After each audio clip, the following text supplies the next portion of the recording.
The desert sun was merciless that morning, pressing down like a heavy hand on the earth, the red dust rising in shimmering waves with each step of the weary horse. Boone Laramie rode with the stillness of a man long acquainted with silence, his eyes narrowed against the glare, his shoulders carrying not only the weight of his badge tucked out of sight, but the weight of unspoken memories that clung to him like scars.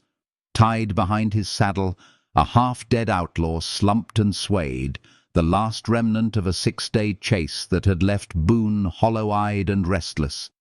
His horse, damp with sweat, pressed forward through the dry wind, and in that endless stretch of Arizona land there was only the sound of hooves against dirt and the steady rhythm of breathing. He returned not for glory, not for applause, but simply because a bargain was a bargain, alive, delivered nothing more. Yet fate never walked in straight lines, and on that day it would twist sharply, drawing him into a story he never asked for, but one that would bind his heart in ways deeper than any wound. The outlaw was payment enough, but the town had chosen to give more, and what they offered would alter everything. The council stood waiting when Boone arrived, faces polished with the smugness of men who thought they understood power. Behind them, a door creaked open, and 2 young women stepped out into the light. Their wrists were bound with coarse rope, their dresses torn and travel-worn, their eyes distant, like wells sealed too deep for anyone to reach. "Twin sisters," the councilman announced, like the word twin itself was a gift sweeter than coin. They were meant to be a reward, bodies traded as if they were nothing but cattle, offered with the casual cruelty of men who had never felt hunger, grief, or fear in the night. Boone's jaw tightened, his hand resting lightly on the hunting knife at his side, not in anger, not yet, but in refusal. The rope fell away with a single cut, the frayed ends crumpling at their bare feet. He returned the blade, his eyes giving nothing, and mounted his horse without a word. The councilman sputtered, the traders muttered, but Boone rode forward, not turning back. Behind him, the sisters stood still for a moment, unbound yet unmoving, until the dust of his departure began to fade. Then, silently, they followed. It was not choice that tethered them, but something quieter, something unspoken. Boone had not asked them to come. He had not even looked over his shoulder. Yet, by dusk, as he reached the lonely outline of his cabin on the ridge, their figures appeared in the distance. 2 silhouettes against the falling sun, shadows trailing his own. He closed his door that night without words, but when morning came, the plate he had left on the porch steps lay empty, the sisters wrapped in old blankets by the barn. What began as distance began to breathe into rhythm. Each day, without announcement, they lingered. One patched his shirt, the seams stitched tighter than his own hands could manage. The other moved among his animals with a tenderness that stilled even the most restless creatures. They gave nothing in words, but everything in gesture. Boone brewed his coffee in silence, poured extra mugs, and placed them outside. The sisters would take them without thanks, but their quiet presence said what language could not, that they were choosing in their own way to stay. The desert, which once echoed only with wind and the creak of old wood, began to carry new sounds. The sweep of brooms across the barn floor, the crackle of fire tended by careful hands, the soft hum of a melody no one else could name. With each small offering, the air grew gentler, the silence no longer heavy but healing, like a balm laid upon wounds too deep to ever fully close. And so, beneath the vast Arizona sky, 3 lives, broken in different ways, began weaving themselves together. not with declarations or demands, but with presence, with patience, with the fragile tenderness of people learning to breathe again. This was no ordinary reward, no simple act of mercy, but the beginning of something stronger than loneliness, something that promised to heal in ways none of them had dared to hope for. If these words touch your spirit, if they bring even a small light to the quiet places of your heart, I invite you to linger with us. Share your thoughts in the comments. Let your voice be part of this journey, and if you wish to walk further with these stories of healing and love, you can gently press like or subscribe so you never miss what comes next. For the tale is only beginning, and where it leads will be deeper still, into the warmth of connection, and into the mystery of love that grows even in the harshest deserts. The days that followed unfolded like a quiet hymn, slow and steady, the kind that seeps into the bones rather than bursts into fire. Boone awoke each morning to the familiar creak of wood beneath his boots, to the pale light spilling across the ridge, to the cool breath of dawn that smelled faintly of sage and dust. Yet something had shifted in the air around him. Where once there had been only solitude, there were now shadows moving at the edge of his land. Soft footsteps padding through the barn, hushed movements that carried the weight of survival and the tentative grace of people learning to belong. The sisters did not speak much, not to him, not even to each other in ways he could hear. But their silence was not empty. It was layered, deep as the desert night, carrying stories unspoken, but felt. Each morning when Boone left food on the porch, the tin plate never remained untouched. Sometimes it returned with nothing but crumbs. Sometimes a folded cloth was laid beside it, one of his shirts mended with careful stitching, or an egg left from the henhouse, small tokens that spoke louder than words. It was a rhythm that became familiar, an unspoken exchange, a barter of trust instead of coin. He watched them from a distance, not out of suspicion, but from a place that did not yet know how to draw closer. Aloe, the older one, moved with the poise of someone who had always carried responsibility on her shoulders. Her gaze was sharp, her posture straight, her hands steady even in silence.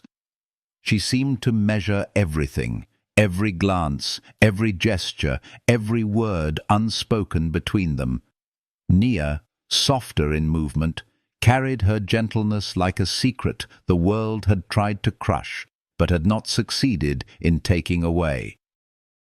She tended to the animals with a tenderness Boone had not seen in years, her presence soothing even the most stubborn mule, her voice a whisper of calm that reminded him of the healing hum of old hymns sung at dusk.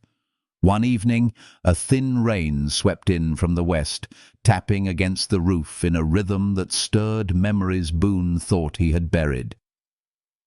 He sat by the fire with his boots off, staring into the small blaze that cracked like brittle bones. Outside, he heard the rustle of hay and faint coughs, the sound of bodies shifting restlessly in the barn. Something tugged at him, heavier than instinct. He rose, pulled on his coat, and stepped out into the rain. Inside the barn, he found Aloe curled in the straw, with Nia trembling beside her, her brow damp, her breaths shallow. Fever. Boone's eyes narrowed, not with judgment, but with the heavy weight of recognition. He had seen men burn with it on battlefields, seen too many slip away because no one cared enough to stay. Aloe looked up at him, her expression guarded yet desperate, and in that look was a plea without words. Boone crouched slowly, his movements deliberate, gentle, as though any sudden action might shatter what little trust had begun to form. "I'll bring something," he said quietly, not asking permission, only offering. He returned minutes later with water, rags, and the last of his willow tincture. He was no doctor, but his hands remembered what to do. Through the long night, he stayed. He cooled Nia's burning skin, pressed water to her lips, and changed the rags when they grew hot. Aloe never left her sister's side, her face carved with silent fear, but her hands never faltered. Together, the three of them fought against the fever with nothing but patience and persistence, the sound of rain above them like a prayer whispered across the sky. By morning, Nia's breathing had steadied, the storm outside broken into silence. Aloe leaned against the wooden post, her eyes rimmed with exhaustion, yet when she looked at Boone, something had shifted. She did not thank him aloud, but her gaze no longer carried only suspicion, it carried recognition, a quiet acknowledgement that spoke of trust being born in hardship. Boone did not answer her look with words, only with a nod, small and steady, as if to say he understood. From then on, the rhythm of their lives deepened. The sisters did not ask to enter the cabin, but their presence lingered close, shaping the space in unseen ways. Tools Boone had left scattered now rested neatly by the door. His boots, once kicked aside, were lined straight, as though someone had given order to his chaos. The animals were calmer, the grounds cleaner, the silence richer with unseen hands. When Boone rose in the morning, there were now 3 mugs of coffee on the porch rail, and though no one said it, it felt as if the air itself had softened. It was in these small, healing gestures that the distance began to close. One morning, Nia left a basket of eggs by the well, her handwriting faintly scratched on a scrap of cloth tied to the handle. Another day, Aloe placed a shirt she had mended upon the porch rail, the stitching so fine it looked as if it had never been torn. Boone found himself making more food than usual, brewing extra coffee, splitting more wood than he alone required. Without realizing, he had begun to prepare not for one life, but for 3. There were moments when the silence between them stretched long, but it was no longer the silence of strangers. It was the quiet of people sharing the same ground, breathing the same air, living within the same fragile circle of trust. Boone began to notice Aloe's eyes on him when she thought he was not looking. Sharp, assessing, yet never unkind. He noticed the way Nia hummed softly while she worked, her voice so low it was almost lost to the wind, but it carried a melody that filled the air with a sense of peace he had not known since childhood.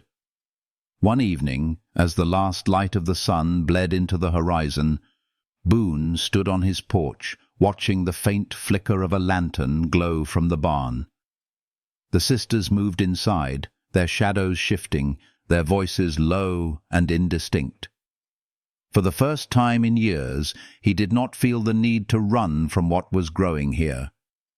The land no longer felt like a hiding place, but like soil turning fertile, ready for roots to take hold. This was no mere arrangement of survival. It was something else, something fragile, yet enduring, born of necessity, but slowly transforming into choice. And though no one spoke it aloud, the unspoken truth was clear. They had begun to belong to one another, not through chains or bargains, but through the quiet power of staying. The desert nights grew colder, and with each dawn Boone felt the cabin less like a refuge of one man and more like a home awakening to life.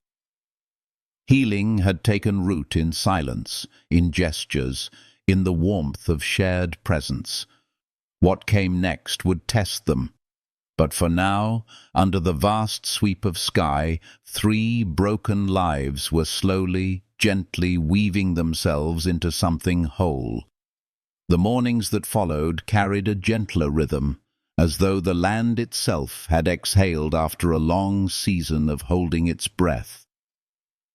Boone rose with the sun, its pale light spilling across the ridge in hues of gold and rose, and for the first time in many years he felt no rush to push the day forward. When he stepped outside, the sisters were already awake.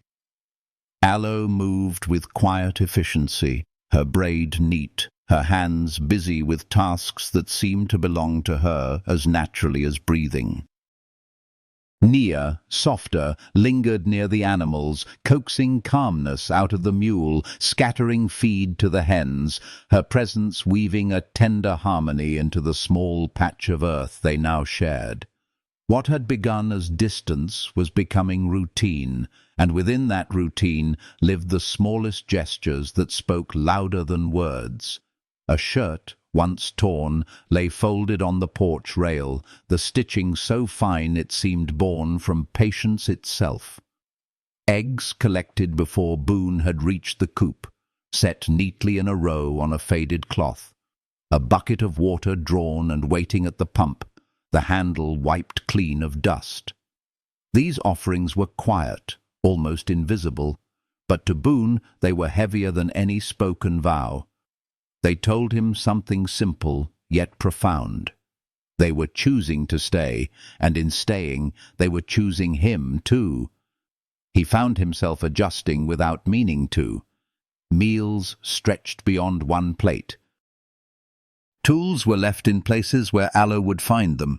Sharpened knives set out as if expecting her steady hands. When he split wood, he split more than he needed, stacking it high by the barn. It was not obligation, but instinct, a response to the way their presence had softened the air. In the evenings, the land was filled with sounds he had not heard in years. Naya's low humming as she worked near the hearth, Aloe's measured footsteps moving from barn to well, the murmur of soft conversation between sisters that drifted through the dusk like threads of healing woven into the night. Boone sat on the porch, listening, not intruding, but holding the quiet as though it were the most sacred thing he had ever been given. One night, after the fever had passed and the air was heavy with the smell of damp earth, Boone found himself walking back to the barn. The lantern glowed faintly inside, shadows moving slow against the wooden boards. Aloe was brushing straw into neat piles, her shoulders steady, her hair slipping loose from its braid. She paused when she noticed him, her eyes meeting his for the first time without dropping away. There was no fear, no guarded suspicion, only a steady calm, as if she had measured him long enough to decide she no longer needed to. "You don't have to do that," Boone said, his voice low, more observation than command. Aloe's hands stilled on the broom, then resumed their rhythm. "I want to." The words were simple, but they carried weight. Boone gave a slight nod, and for a moment neither of them spoke. The barn filled with the sound of sweeping, of wood settling, of the night breathing outside. It was enough. In the days that followed, more words came, hesitant at first, then steady. Nia spoke of chickens she once tended with her grandfather, her voice soft but threaded with memory. Aloe asked about the fence, about the land, about why he had chosen this place. Boone answered plainly, never embellishing, never hiding. He told them of the war, of the badge tucked away in his coat, of the quiet he had sought after years of noise. They listened without judgment, their silence not empty, but understanding. It was during these moments that Boone realized something he had not allowed himself to feel in years: ease. He found it in Aloe's direct gaze, in Nia's gentle care, in the way their presence reshaped the cabin without asking permission. The air no longer pressed down heavy with solitude. It carried warmth, a sense of belonging that spread like light into places long darkened. One evening, as the sun bled into the horizon, painting the sky in streaks of crimson and violet, Boone set 3 plates on the table. He did not call them in, but left the door open, the firelight spilling across the porch. For a long while, the plates sat untouched. He ate slowly, listening to the night. Then he heard it, the soft tread of footsteps, the faint rustle of skirts. Aloe stepped in first, her shoulders square, her expression calm. Nia followed close behind, her eyes moving around the cabin as though learning it piece by piece. They sat. No words of invitation, no hesitation, just the quiet acceptance of a space shared. The clink of forks against tin plates filled the silence, the rhythm of eating together becoming a new kind of language.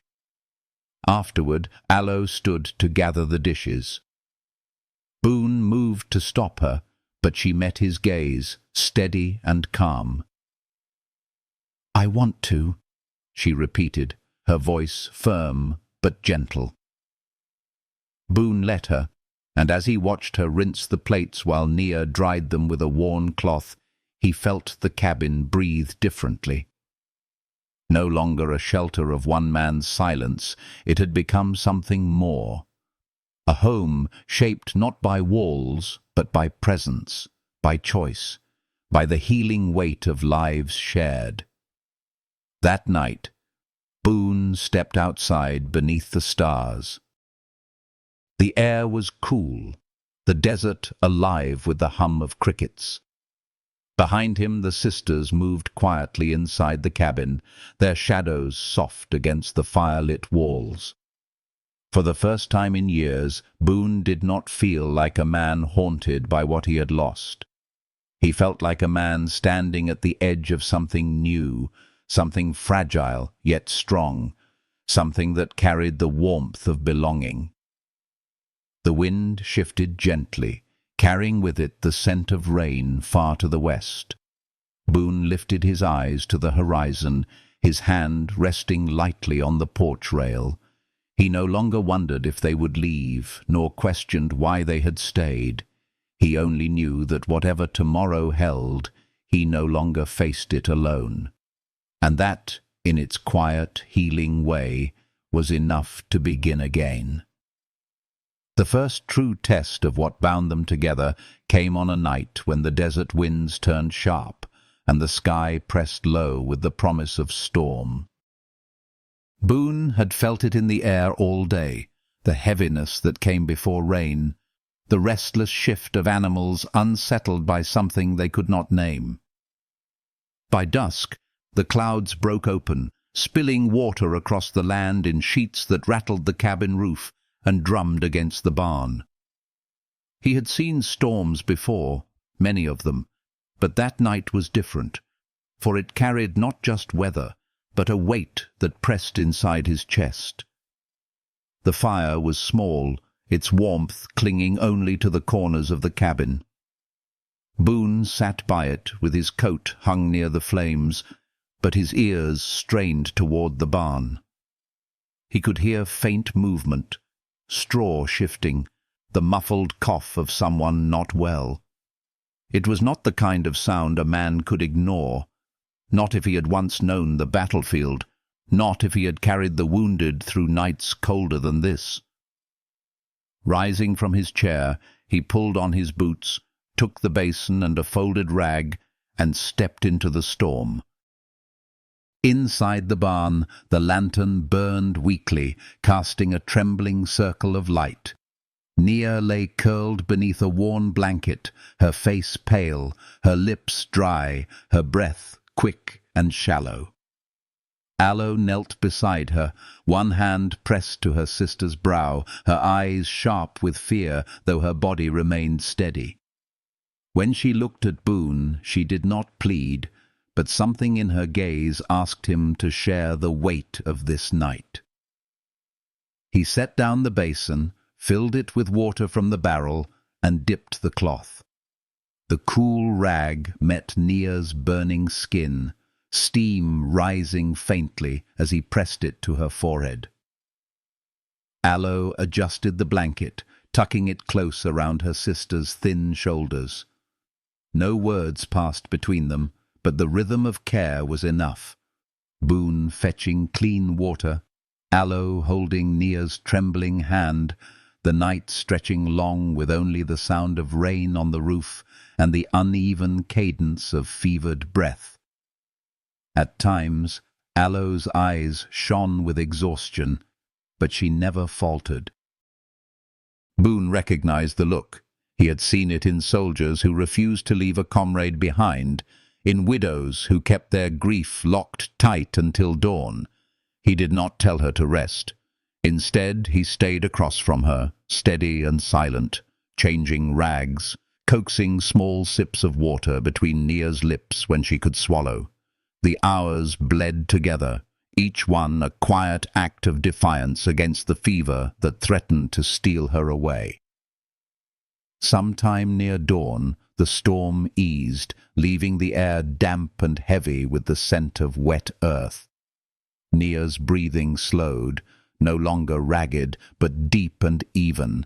The fever had broken, leaving her flushed but alive. Aloe let out a long, quiet breath, her shoulders trembling as though she had been holding herself upright by sheer will. For the first time, she allowed her eyes to close, leaning back against the post. Boone watched her, the hard line of her jaw softened by exhaustion, her hands still resting protectively near her sister. He sat there until the first grey light of morning seeped through the cracks in the barn. When Aloe stirred and opened her eyes, she found him still there, his gaze calm, his posture unyielding. Something passed between them then, something not spoken but deeply understood, that they had crossed from strangers into something closer, bound not by words or bargains, but by the fragile thread of survival shared. The following days were slower, gentler. Nia remained weak but healing, her face no longer pale but carrying faint colour. Aloe tended her with a devotion that spoke of years of shared hardship, yet Boone noticed the way she now allowed him to share the burden. When he brought water, she accepted it. When he left food by the door, she nodded once, acknowledgement without hesitation. Trust, fragile as spring grass pushing through cracked soil, had begun to grow. Their rhythms deepened. Aloe patched not only torn shirts, but the quilt on his bed, her stitches clean and strong. Nia, though still recovering, returned to the animals, her hands gentle as she brushed the mule's coat or scattered grain for the hens. Boone, without meaning to, began to make space for them. Tools set where they could reach, wood piled higher, meals stretched further. The cabin no longer felt like a shelter for one man's solitude. It was slowly reshaping into a place of shared life. One evening, as twilight wrapped the land in hues of violet and blue, Boone sat on the porch, the sound of crickets rising from the brush. The barn door creaked open, and Aloe stepped out. She walked with a measured calm, her braid loose against her back, her face lit faintly by the lantern glow behind her. She stopped a few steps away, her gaze steady on him. For a long moment, they said nothing. Then she spoke, her voice low, but unwavering. "She's stronger today. The fever won't return." Boone nodded, his hand resting lightly on the tin mug in his lap. "You kept her alive." Aloe's lips curved, not in a smile, but in something gentler, an expression of relief, of recognition. "We all did." The words settled in the air, quiet but certain. And for the first time, Boone allowed himself to believe that this fragile arrangement was becoming something more. The storm had tested them, and together they had endured. The night grew colder, but the silence between them was no longer empty. It was filled with the warmth of presence, the soft hum of belonging that carried a promise deeper than any spoken vow. As Aloe turned back toward the barn, Boone remained on the porch, his eyes lifted to the sky. The stars burned clear, sharp against the velvet dark, and he felt something stir in him, something he had long thought lost. It was not hope exactly, nor joy, but a quiet healing, the sense that even in a world scarred by loss, new life could begin. And with that knowing, the days moved forward, carrying them all closer to a truth none of them had yet spoken, but each of them had already begun to live. The rhythm of life shifted in ways Boone never imagined he would allow. What once had been a cabin marked by silence and survival alone began to breathe with presence, with gestures that softened the edges of his solitude. Each day brought something new, not sudden or loud, but steady and healing, like water wearing down stone until it revealed something gentler beneath.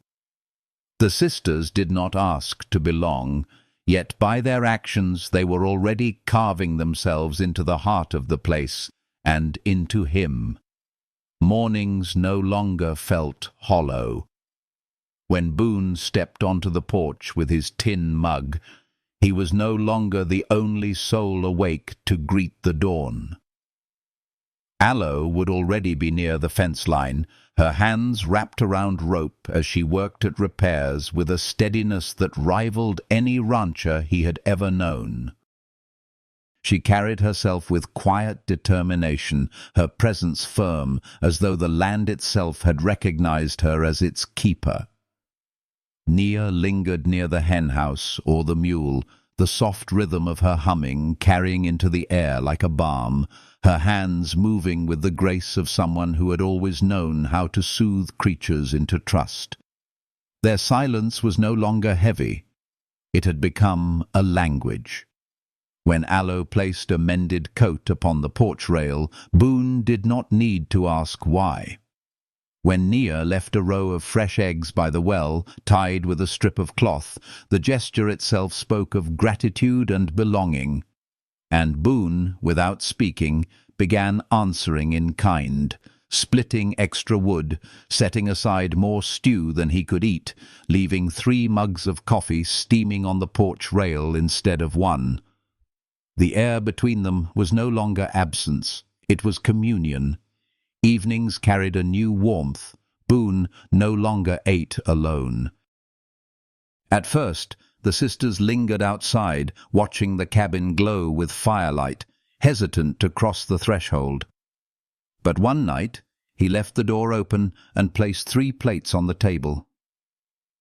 For a long while, the food sat untouched. Then Aloe stepped in, her posture straight, her expression unreadable, Nia close behind. They sat in silence, the clink of tin against tin the only sound, yet it felt fuller than any noise. When Aloe rose to gather the plates afterward, Boone moved to stop her, but her gaze held firm. "I want to," she said softly, and he let her. It was not servitude, not debt, but choice. The cabin began to change. Where once it had been bare, marked only by necessity, it now bore the subtle imprint of hands that cared. The quilt on Boone's bed, once frayed, was patched with stitches clean and sure. His boots, which he had always left scattered, now rested neatly by the door. Tools he had abandoned in the yard appeared sharpened and placed exactly where they belonged. Even the air itself carried new notes, the faint scent of herbs steeped in water, the sound of Nia's quiet humming by the hearth, the brush of Aloe's steps moving across the wooden floor. Boone found himself changed as well. He no longer sat on the porch to escape their presence. He stayed when they were near, sharing the silence as though it were the most natural thing in the world. His words remained few, but he found himself speaking them not out of need, but out of a desire to be heard by them.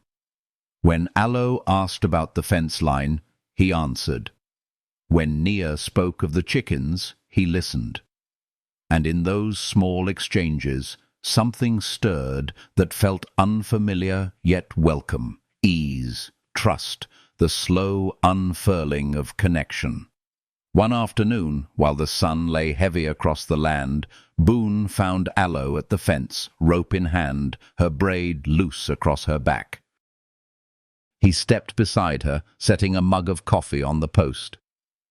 "It'll hold better if you drive a new stake here," he said, his tone steady. Aloe studied the post, then nodded once. "Okay." It was the first word she had spoken directly to him. It settled in his chest like an anchor, quiet but firm. He did not press further. They stood side by side, the fence between them not a barrier, but a task shared.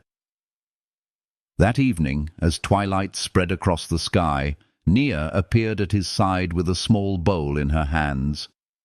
"I added wild onion," she said softly, offering him stew. Her eyes lingered on his face longer than before, carrying something unspoken, something trusting. Boone accepted it with a nod, his voice low. "Smells good." She smiled faintly, almost invisible, but it warmed the space between them like sunlight breaking through clouds. The nights grew colder, but inside the cabin warmth bloomed in unexpected ways. Boone laid out 3 plates instead of 1, left the lamp burning longer, listened to the soft murmur of voices that carried from one corner of the room to the other. When Aloe rinsed dishes at the basin and Nia dried them with careful hands, the cabin no longer felt like a place to hide. It felt like a home taking shape, built not of timber and nails, but of trust, of presence, of small acts of healing that mended more than torn fabric or broken fences. Boone, once a man who believed his life was meant only for silence and survival, found himself lingering by the fire, listening to the hum of life around him. He did not call it love, not yet. It was too fragile to name, too new to risk with words. But it was there, growing quietly, steady as the desert dawn, a force that asked nothing but gave everything. And as he watched Aloe's sharp eyes soften and Nia's gentle hands bring calm, Boone knew that whatever this was, it was no longer temporary. It was belonging, fragile but true. And in that belonging, something long wounded within him began to heal. The day came when the quiet bond forged in the safety of the cabin, and Fields was tested beneath the watchful eyes of the town. Boone had known it would come eventually. He could not live only on beans, corn, and eggs forever, not with 3 mouths instead of 1. Supplies ran thin, winter crept closer, and the weight of responsibility pressed heavier on his shoulders. Yet it was not hunger that unsettled him most, but the thought of how broken Mesa would look at the women who now shared his land, his days, his silence. He had seen those eyes before, measuring, cruel, quick to brand with judgment what they did not understand. Still, when Nia mentioned the need for cloth, salt, and boots, her voice gentle but steady, Boone gave a single nod. Friday morning. The sun was already high when they set out, heat spilling down like punishment. Boone led the mule, Aloe walking beside him, her shoulders squared, her gaze forward as if she dared anyone to look too long. Nia rode sideways on the mule, her shawl pulled close, her eyes bright with quiet resolve. They said little on the road, but the silence between them was not hollow. It was full of unspoken understanding. Boone wore his revolver high on his hip, his coat buttoned, not to intimidate but to remind himself he was still a man who knew how to protect what was his. The streets of Broken Mesa slowed when they entered. Conversations hushed, chairs tilted back on porches, eyes followed with the weight of curiosity laced with suspicion.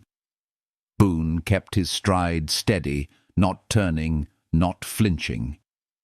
Inside the general store, the air smelled of dust and grain. A boy stood behind the counter, new and nervous, his eyes darting between Boone's weapon and the sister's calm presence.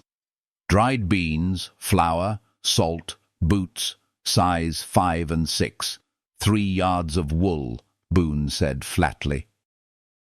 Aloe moved toward the shelves, her hand brushing over cloth bolts, selecting one thick and durable. "This will hold against winter," she murmured. Boone gave a small nod. Nia crouched near jars, her fingers lingering over glass. "We could make jam," she whispered, glancing up. "There are wild blackberries by the creek." He looked down at her, his voice even. "Take 2. It was not indulgence, it was agreement, and in her faint smile he saw gratitude more luminous than words. The exchange was simple, practical, but the world outside was never simple. When they stepped back into the heat, Councilman Pritchard was waiting, his arms crossed, his gaze sharp with curiosity too close to cruelty. "You're making a statement, Sheriff," he said, his voice pitched low but carrying. Boone's jaw shifted. "I'm buying supplies." Pritchard's smirk deepened. "They still under your roof?" His eyes flicked toward the sisters, as though they were not present, as though they were objects instead of flesh and blood. "They live with me," Boone replied, his voice steady, his gaze unblinking. "They work. They're free. That's all there is to it." Aloe stepped closer then, not behind him, but beside him, her posture straight, her eyes unwavering. Pritchard's gaze faltered for a breath, then slid away. "Just make sure your arrangements stay civil." The words were a threat disguised as courtesy. Boone did not move, only answered in the tone of iron hidden beneath calm. "They don't speak for me." They left town in silence, but it was not the silence of fear. It was the silence of shared defiance. The heat pressed down on their backs, the dust rising with each step. Yet within Boone's chest something else rose too, a certainty. He had not chosen this bond by design, but now that it was here, he would not let it be broken by men who mistook cruelty for law. Back at the cabin, the air shifted. Nia unpacked goods with care, her hands smoothing flour into neat rows, her humming steady. Aloe folded the wool, running her palm across its surface, her face calm but thoughtful. Boone sat on the porch, his shoulders tight, his eyes fixed on the horizon. The confrontation had been brief, but the weight of it lingered. Aloe joined him after a time, sitting on the rail, her gaze soft yet unwavering. "You worried about what they'll say?" she asked. He shook his head slowly. "I'm not worried about talk. I'm worried some drunk might believe it gives him permission." Her reply came without hesitation. "We can handle ourselves." "I know," he answered, voice quiet but firm. "But I'll still keep watch." Silence stretched, but it was no longer sharp. It was filled with something rooted, something mutual. Then Aloe's voice lowered, almost a whisper. "We're not leaving." Boone turned his head slightly, his eyes meeting hers. She continued, steady. "We weren't sure at first, but we've decided.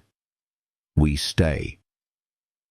The words carried no pleading, no uncertainty. They were a vow, a choice made not from desperation, but from desire. Boone did not answer right away. He let it settle in the air, let himself feel the weight of it. Then he gave one small nod. All right. That night they ate inside with no door open to the dark, no distance left between them. The firelight flickered across the walls, Nia's soft humming filling the room, Aloe's presence steady beside him. When Nia passed him a bowl, her fingers brushed his hand briefly, warm, gentle, healing. It was not chance. It was a quiet acknowledgement, the kind of touch that spoke of belonging. Boone sat back, watching them move within his cabin as though they had always belonged there. And for the first time since the war, since loss, since silence had buried him in solitude, he felt the weight inside him shift into something new. Not burden, not fear, but home, alive and unshakable. The world outside could whisper, judge, even threaten, but inside these walls something sacred had begun. The desert nights grew colder, yet the warmth within burned steady.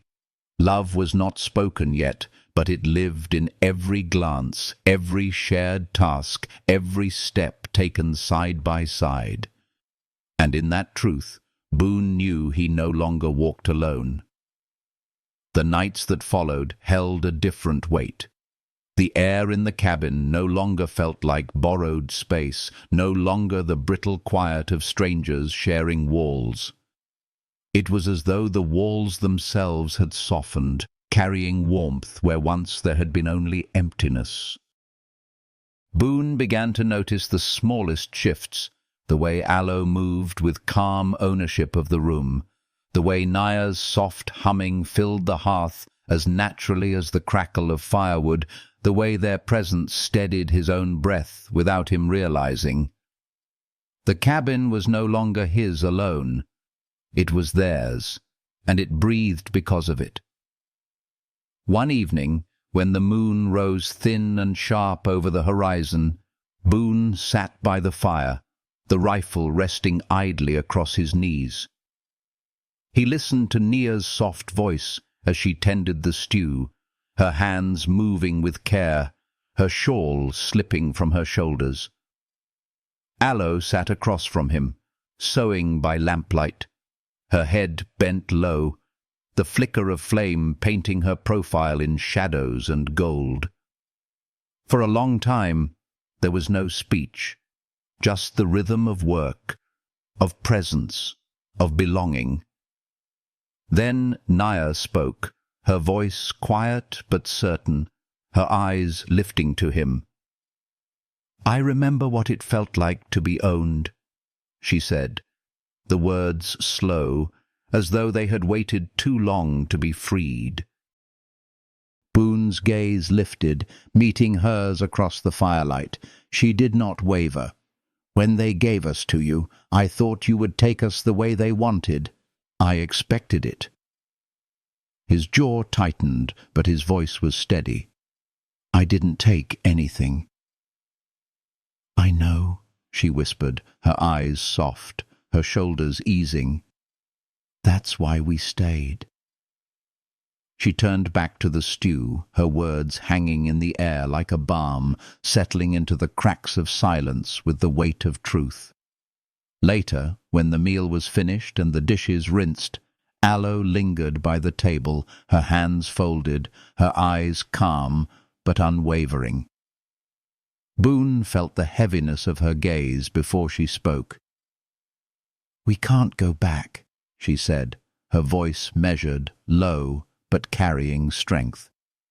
Even if we wanted to, there's nothing left. No land, no family, no camp. It's gone. She paused, her words deliberate. We've made a choice. You need to know it's not out of need. It's because this place feels like something we've never had. And you? She hesitated, then continued, her eyes locked on his. You never tried to own us. You let us be. Boone leaned back in his chair, her words striking deeper than he could admit. He had no reply to match their weight, but Aloe was not asking for eloquence. She was asking only for acknowledgement, and in his silence she found it. That night, when the fire had burned low and Nia rested quietly near the hearth, Aloe rose from her place and crossed the room. She stopped before him, close enough that the warmth of her presence met his. Her eyes held no fear, no hesitation, only clarity. She knelt slowly, her voice a whisper meant only for him. I'm not offering because I owe you. I'm offering because I want to. The air thickened, the moment holding its breath.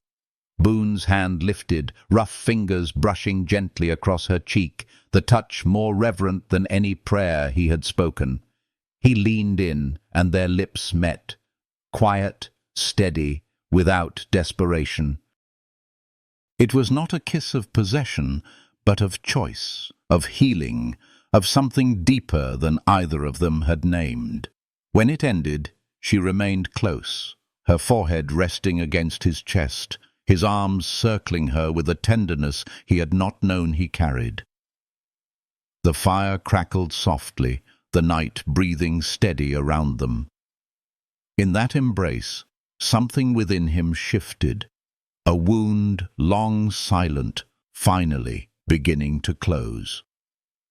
Aloe returned to her corner later, her presence still humming in his chest. Boone stood at the door, gazing out at the sharp brilliance of the stars. For the first time in years, he did not feel like a man waiting for life to end. He felt as though he had stepped into something beginning. The following mornings carried that quiet change. Aloe moved through the cabin not as a guest, but as someone rooted, her steps sure, her gaze softer when it lingered on him. Nia, though still fragile from the shadow of her illness, carried a glow in her presence, a peace that touched the air like dawn touching frost. They no longer looked at him as a figure apart. He was woven into their rhythm, their presence, their days. But life, in its way, carried more revelations. Boone began to notice Nia's movements slowing, the way her hands rested longer against her middle, the way her body leaned against the table as though carrying a weight unseen. He said nothing, only watched with the patience of a man who had learned not to press. Then, one morning, Aloe spoke with the clarity of truth. "She's with child," she said, her voice steady, her gaze meeting his. Boone looked at Nia, her face calm, her shoulders lifted, her eyes waiting for judgment that never came. His voice, when it came, was even. "Do either of you need anything?" "Linen," Nia replied softly, her voice carrying strength. "And willow bark for pain." "All right," Boone said, the words simple but carrying more than agreement. They carried acceptance. In that moment, Aloe's sharp eyes softened, finding in his calm what she needed to see. Nia exhaled gently, her hand brushing the table as though steadying herself not from fear but from relief. The truth had not fractured what they were building. Instead, it had bound it deeper, woven their lives into one fabric, not fragile but strong. That night, Boone sat by the door, listening to Nia's low hum as she prepared tea, Aloe's steady movements nearby, and he felt something bloom in the silence, something more powerful than words. It was belonging, unshakable, chosen.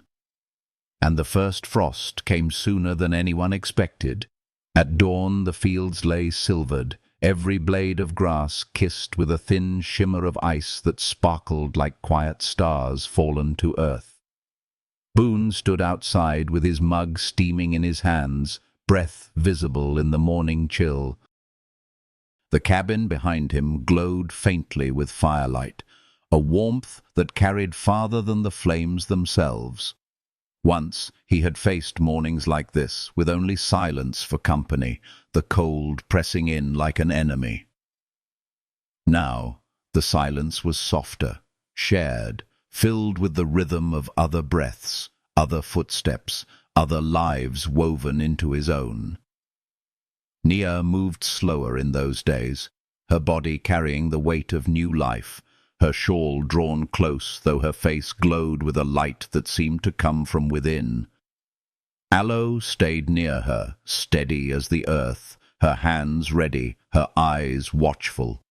Boone carried the burdens he could, splitting wood, hauling water, making the long ride to town for willow bark and linen. He had lived a life of command and endurance, but this was different. It was not the endurance of a man surviving for himself, but of one holding space for others, to live, to heal, to grow. When the child came, the night was dark and cold, the fire burning low, the world hushed as though listening.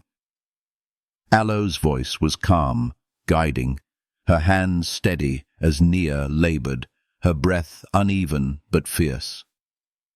Boone waited outside, the rifle across his knees, not out of fear of raiders or wild beasts, but out of habit, his heart pounding in rhythm with the cries inside. Then, at last, the cry of a newborn split the silence. Small, fragile, yet strong enough to still the air. Aloe stepped out minutes later, her breath visible in the cold, her face softened with exhaustion, but carrying a quiet triumph. "She's all right," she said. "So's the baby." Boone only nodded, exhaling slowly, a weight lifting from him that he hadn't known pressed so deep. Inside, Nia lay pale but serene. The child nestled against her chest, her tiny hands curling as though clutching at life itself. When she looked up, she smiled faintly, her voice quiet but firm. "Do you want to hold her?" He hesitated, his large hands awkward, but when Nia placed the child in his arms, something inside him broke open. The baby was small, impossibly light, her warmth seeping into him, her breath steady against his chest. She was not his by blood, but in that moment it did not matter. Blood had never bound him to the things that mattered most. Choice did. And he chose this. He chose them. From that day forward, the cabin was different. The baby's cries punctuated the nights, but even those cries were not burdens. They were proof of life, of continuation, of something fragile yet enduring. Aloe carried her in a sling as she worked, the small form pressed close to her steady heartbeat. Nia hummed lullabies Boone had never heard, soft healing songs that drifted into the rafters and lingered there. Boone built, mended, prepared, his hands shaping not just wood and earth, but a future. Spring came, and with it green shoots along the fields, tender against the harsh soil. Boone expanded the chicken pen, planted rows of root vegetables, cleared brush for new grazing, Aloe tended to the garden, her hands sure, her braid loose in the wind. Nia moved slower, still regaining her strength, but her smile came easier, her laughter faint but real, carried on the air like a blessing. The baby grew, her eyes bright, her tiny hands clutching at Boone's shirt when he carried her, her gaze steady, as though she already understood that this place, this family, was her inheritance. The town still whispered, of course. Broken Mesa always would.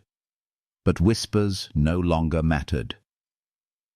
Boone rode into town one morning, tied his horse at the council steps, and looked the men in the eye.